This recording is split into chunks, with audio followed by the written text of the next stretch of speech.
natin. Sa katunayan, ang huling pumipirma at pinaglalagahan ng National Expenditure Program natin kada taon ay ang Presidente. So siya ang nakakaalam at nakakakita ng ating budget para sa mga susunod na taon. Kaya hindi malabo na hindi niya alam ang mga budget insertion sa loob ng ating pamahalaan. At syempre, yung mga unprogrammed fund allocation, at syempre, budget insertion, ganyan. At yung mga sinasabi din ni Saldico na mga male-maleta na naglalaman ng mga pera.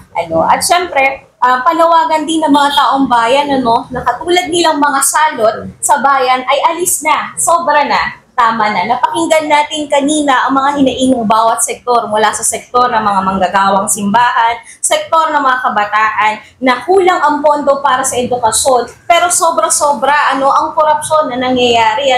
Sinasabi natin na ang kabataan ng pag-asa ng bayan, pero pinagkakaitan naman ng pondo para sa edukasyon ng ganitong klaseng sistema ang panlipunan. Gayon din talamak din ang mga korupsyon sa panahon ni Sara Duterte. Magbibigay linaw tayo na si Marcos at Duterte ay mag-resign na sila sa kanilang posisyon kasi wala na silang kredibilidad para manatili pa sa pagiging presidente at vice-presidente. Noong nakaraan lang sa harang 19 Congress ay impeach na si Sara Duterte. Kaya wala na siyang karapatan na manatili pa o mag-remain sa opisina. Ganon din si Marcos Jr. Na puro korupsyon ang kanyang ginagawa sa kanyang posisyon. They are both guilty sa paningin ng taong bayan, sa paningin ng mamamayan ng mga Ilocos Norte doon sa anomalya nila sa plunder, corruption at kawalang katarungan o impunity na nangyayari sa ating bansa.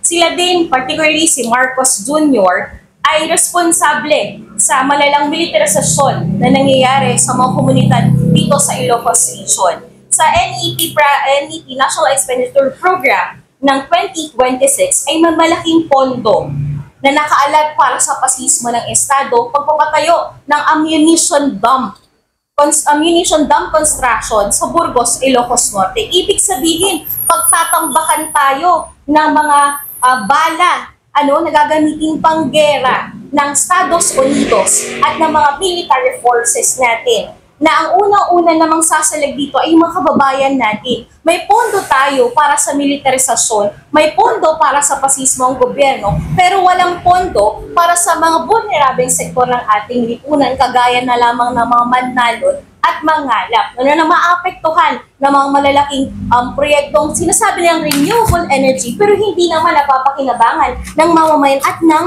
taong bayan. Napakataas ng sinil sa kuryente na sa totoo lang yung project na buhawin o yung mga project ng windmill, ganyan. Ang kinakailangan lang naman natin ay, kung di ako nagkakamali pa, ay nasa 60 lang na kilowatts and megawatts. Ang nilalabas nito ay 2,000 megawatts.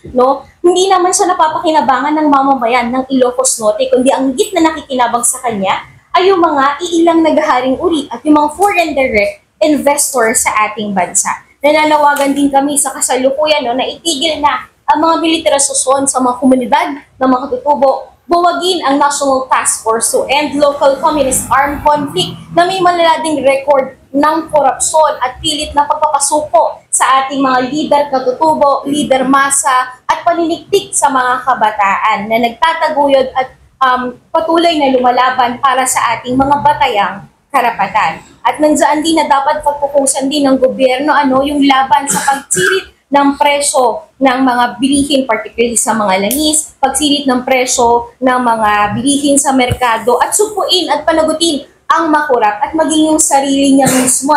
Kung may natitirang kahihiyan pa si Marcos Jr. ay mag-resign na siya kasama ni Sara Duterte at isulong natin yung Transitional Council na tinatawag natin kung saan may representasyon ng bawat sektor ng ating lipunan.